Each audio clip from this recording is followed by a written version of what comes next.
ഫലപ്രഖ്യാപനം കഴിഞ്ഞിട്ടും മണലൂരിൽ വിവാദങ്ങൾ കനക്കുന്നു. തെരഞ്ഞെടുപ്പ് ഫലം കോടതി കയറുമെന്ന് ഉറപ്പായി. അതേസമയം TN പ്രതാപന്റെ അപരൻ പിടിച്ച 184 വോട്ടുകളും ഫലത്തെ സ്വാധീനിച്ചു.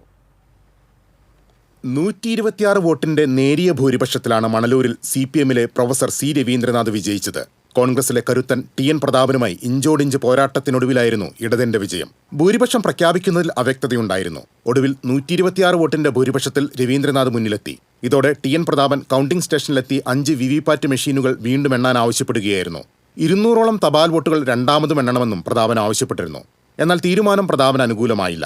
തപാൽ വോട്ടുകൾ ക്രമാതീതമായി അസാധുവാക്കപ്പെട്ടതിൽ അസ്വാഭാവികതയുണ്ടെന്നാണ് ഇപ്പോൾ UDF ആരോപിക്കുന്നത്. ഇതിനെതിരെ നിയമ പോരാട്ടം നടത്താനാണ് തീരുമാനം. ഹൈക്കോടതിയിൽ ഹർജി ഫയൽ ചെയ്യുമെന്ന് UDF കേന്ദ്രങ്ങൾ അറിയിച്ചു. അതേസമയം TN പ്രതാപന്റെ അപരൻ പ്രതാപൻ 184 വോട്ടുകൾ നേടിയത് തെരഞ്ഞെടുപ്പ് ഫലത്തിൽ നിർണായകമായി. Professor C. രവീന്ദ്രനാഥിന്റെ അപരൻ K. രവീന്ദ്രനാഥ് 234 വോട്ടുകളും നേടിയിട്ടുണ്ട്. News desk TCV.